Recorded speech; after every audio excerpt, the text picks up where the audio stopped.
Hi friends, मैं फिर से आ गई हूँ एक स्टडी रिलेटेड टॉपिक लेके। मैं पिछले कुछ दिनों से बच्चों को कैसे पढ़ाना है इस टॉपिक पे वीडियो बना रही थी। एंड धीरे धीरे मैं आप लोगों के साथ शेयर कर रही थी कि टॉडलर्स को कैसे बेसिक थिंग्स सिखाना है। तो आज के इस वीडियो में हम बात करेंगे बच्चों को कैसे हम अल्फ़ाबेट सिखा सकते हैं। अल्फ़ाबेट एक बिग वर्ड है, लेकिन अगर हम बच्चों के सामने इजी तरीके से अल्फ़ाबेट्स रिलेटेड एक्टिविटी प्रेजेंट करेंगे ना, तो बच्चे ना ऑटोमेटिकली अल्फ़ाबेट समझ जाएंगे। तो आज मैं आपके साथ कुछ तरीके शेयर करूंगी जिन तरीकों से आप बच्चों को अल्फ़ाबेट्स तो सिखा सकते हैं एंड साथ में फोनिक का कॉन्सेप्ट भी दे सकते हैं। तो चलिए फ्रेंड्स, आज के इस वीडियो को स्टार्ट करते हैं। मैं हूं Nisha and welcome back to Nisha's passion. तो सबसे पहले बात करते हैं बुक्स के बारे में। तो देखिए, अल्फ़ाबेट्स सिखाने के लिए सबसे पहले ना हमें बच्चों के सामने बुक्स रखना होगा।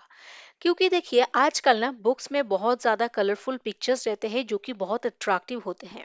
तो हमें ना बच्चों का अटेंशन पाने के लिए सबसे पहले बच्चों को बुक्स दिखाना होगा। तो अगर हम बच्चों के सामने बुक्स दिखाना हैबिट करेंगे ना, तो बच्चे धीरे धीरे बुक्स में इंटरेस्ट दिखाएंगे एंड वहाँ से आप बच्चों को अल्फ़ाबेट्स का आइडिया दे सकते हैं। तो सबसे पहले ना हमें ए बी सी डी नहीं सिखाना है। सबसे पहले हमें ए फॉर एप्पल जो होता है, एप्पल का पिक्चर दिखा के एप्पल सिखाना है एंड बाद में हम फोनिक साउंड सिखा सकते हैं। नेक्स्ट हम कर सकते हैं राइम्स। तो बच्चों के सामने अगर हम एक्शन के साथ अल्फाबेट रिलेटेड राइम्स प्रेजेंट करेंगे तो बच्चे ना ऑटोमेटिकली आपको अटेंशन देंगे। बच्चों को राइम्स बहुत पसंद है और अगर हम एक्शन के साथ करेंगे तो बच्चे ना एक्शन करना स्टार्ट करेंगे आपके साथ एंड धीरे धीरे राइम्स के साथ अल्फाबेट्स भी सीख जाएंगे। A B C D E F G H I J K L M N O P Q R S T U V W X Y and Z. Now I know my ABCs. Next time, won't you sing with me? Alphabet related board या फिर wooden puzzle use करके भी हम बच्चों को easily alphabet सिखा सकते हैं। तो देखिए, अगर हम इस तरह के बोर्ड बच्चों के सामने रखेंगे जहाँ पे अल्फ़ाबेट्स होते हैं एंड नीचे पिक्चर दिया रहता है, तो अगर हम बच्चों को एप्पल का पिक्चर दिखा के बच्चों को बोलेंगे कि fix the A for Apple, तो आप ना इजीली बच्चों को अल्फ़ाबेट सिखा सकते हैं। Train. S for sun. Sun. Yay! Good job. Yes. Wooden puzzle use करके इजीली बच्चों को अल्फाबेट सिखाया जा सकता है। तो देखिए, इस तरह के जो पजल्स होते हैं ना, इसमें लेटर्स को सही जगह पे फिक्स करना पड़ता है, एक के बाद एक फिक्स करना पड़ता है। सो आई थिंक इस तरह के पजल अगर हम बच्चों को देंगे, एक तो बच्चे इजी तरीके से अल्फाबेट सीखेंगे, साथ में मोटर स्किल भी डेवलप होता है एंड हैंड आई कोऑर्डिनेशन भी होता है। Where is A? Yes. A fix करो. Now B. Where is B?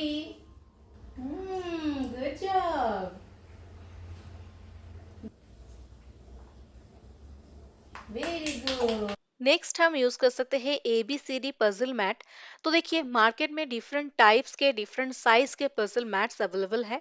तो अगर हम पजल मैट बच्चों को देंगे तो सबसे पहले ना बच्चे इसमें बैठना सीखेंगे, उसके बाद बच्चे इसमें जो कलरफुल लेटर्स है उसको देखेंगे, नोटिस करेंगे एंड उसके बाद हम बच्चों को धीरे धीरे अल्फाबेट सिखा सकते हैं एंड पजल मैट को यूज करके हम डिफरेंट गेम खेल सकते हैं।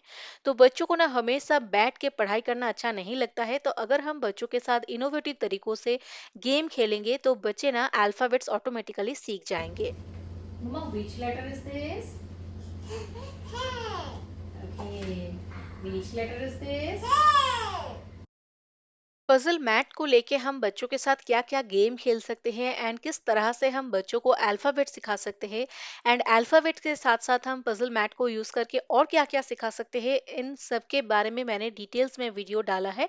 मैं डिस्क्रिप्शन सेक्शन में डाल दूंगी, अगर आप देखना चाहते हैं तो आप डिस्क्रिप्शन सेक्शन चेक कर सकते हैं। अभी बात करते हैं मोस्ट इंटरेस्टिंग तरीका जो कि है गेम। तो देखिए, बच्चों को अगर हम कुछ सिखाना चाहते हैं तो हमें ना बच्चों के साथ बच्चे बन के बच्चों के साथ खेलते खेलते बच्चों को सिखाना पड़ेगा। टॉडलर्स जो होते हैं ना, वो बहुत ज़्यादा क्यूरियस एंड इंटेलिजेंट होते हैं एंड ये बच्चे बहुत ही एक्टिव भी होते हैं। तो इन बच्चों को एक जगह बिठा के बुक्स दिखा के सब कुछ सिखाना पॉसिबल नहीं होता है। इन बच्चों को पढ़ाना तो दूर, इन बच्चों के अटेंशन पाना ही बहुत ज़्यादा मुश्किल होता है। तो हमें ना कुछ इनोवेटिव तरीकों से बच्चों का अटेंशन सबसे पहले ग्रैब करना होगा। तो देखिए, अल्फ़ाबेट सिखाने के लिए अगर हम बच्चों को बोलेंगे कि बोलो this is A for apple, बोलो this is B for ball, इस तरह से अगर हम बच्चों को बोलेंगे, तो बच्चे ना कभी नहीं आपके बातों को सुनेंगे। तो हमें ना कुछ इनोवेटिव तरीका ढूंढना पड़ेगा, जैसे कि हम ना बच्चों के साथ एक गेम खेल सकते हैं। तो हमें ना A for apple, B for ball, C for cat, इस तरह के चीजों को बच्चों के सामने लाना होगा। तो ए से लेके जी तक जो भी सामान हमारे घर में अवेलेबल है, हम बच्चों के सामने रखेंगे एंड बच्चों को एक एक करके दिखाएंगे। तो ये बहुत ही सिंपल सा गेम है, बट बहुत ज्यादा इंटरेस्टिंग है, बच्चों को बहुत मजा आएगा। एंड इन चीजों को दिखाते दिखाते हमें ना लेटर्स के साउंड भी बताना होगा, जैसे कि A for apple, A for ant, a a a a a a. B for ball and B for bat, b b b b b b. तो इस तरह से अगर हम बच्चों के सामने थिंग्स प्रेजेंट करेंगे एंड साउंड बताएंगे, तो बच्चे बहुत आसानी से याद रखेंगे। हम ना बच्चों के साथ इस तरह के गेम खेल के बच्चों को अल्फाबेट्स के बारे में आइडिया दे D सकते for हैं। car. Okay. D. D for drum. F for flower. This is flower. M for monkey. N for nose. N for neck. Touch your neck. N for nose and N for neck. Na na na na na na. Yes. Q for queen. T for toys. T for towels. T for toys. T for towel. W for W for whistle.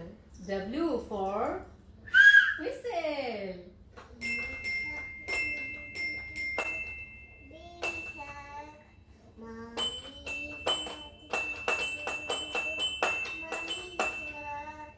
Friends, आज की इस video को मैं यहीं paint करती हूँ। I hope you like this video, और अगर आपको ये वीडियो थोड़ी सी भी इंफॉर्मेटिव लगी है, सो प्लीज दूसरे पेरेंट्स के साथ शेयर कीजिए।